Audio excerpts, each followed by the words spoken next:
wafdigan ballaaran ee uu hogaaminaya madaxweynaha Puntland Dr. Cabdiweli Maxamed Cali Gaas ee maanta soo gaaray magaalada Kismaayo ayaa waxa iskugu jireen xildhibaano, wasiiro iyo salaadiin. wafdiga ayaa garoonka diyaaradaha ee magaalada Kismaayo waxa ku soo dhaweeyay madaxweynaha Jubbaland, qaar ka mid ah golaha wasiirada, xildhibaano iyo qaybaha kala duwan ee bulshada. intaasi kadib madaxweynaha Puntland Dr. Cabdiweli Maxamed Cali Gaas iyo madaxweynaha Jubbaland Axmed Maxamed Islaan Axmed Madoobe ayaa shir jaraa'id waxa ay ku qabteen xarunta madaxtooyada ee Jubbaland ayagoo ka hadlay arrimo dhowr ah oo ay ka mid yihiin caleemasaarka kadib inay yeelan doonaan kulamo iyo wada tashi. aad baan ugu faraxsanahay inaad si waftigii ugu horeeyay yimaada taana ay muujinaysa laxajaclada iyo kalgacaylka iyo wanaagga badan ee aad u haysaan walaalihiina reer Jubbaland inaad nagala soo qayb gashaan xafladda caleemasaarka.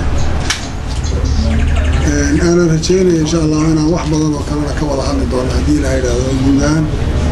دانت اللبضة دولة جوالات هي دانت الجودة الصومالية اللبضة وعي خصيصا هدي العيلة دقل كلاي واحد دقل وضع حالي دون أدبان دي سؤالين مدحوني كلا يلا إذا مع العلنا يا إمات إلي يسمى السؤال هذا لهذا كل يدب وكان قدر هدي العيلة شعبك حكومة برلمانك بوتلان aad baan ugu faraxsanahay maatinkayaga runtii waxaan u nimid inaan farxadda la qaybsano walaalahayaga reer Jubbaland farxaddaas oo ah dhamaystirka dowladnimadii Jubbaland oo maanta dhamaystiran hadday noqon lahayd baarlamaan hadday noqon lahayd xukuumad madaxweyne dastuur inaan dhamaystirka dowladnimada Jubbaland oo maanta saartay dabihii horumarka iyo dowladnimada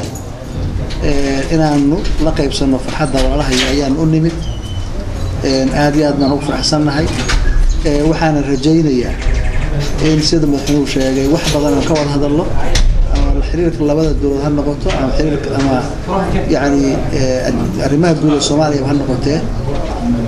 أول بدحير وأكسبان الله لكن maadaama dowladnimada Jubbaland ay gaamurto ay saldhigatay waxaan rajaynaynaa marka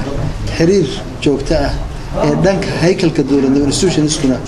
inuu noo bilowdo labada baarlamaan labada xukuumadood hay'adaha dawliga dhamaantood isimada kala duwan inaanu marka halka ka sii wadno kana aan baqaadno annagoo labayaduba yoolkay u dambeeyay oo yahay midnimo iyo qarannimo Soomaaliya aad iyo aad baan ugu faraxsanahay waana maatinkayaga arkaas ku saabsanaa.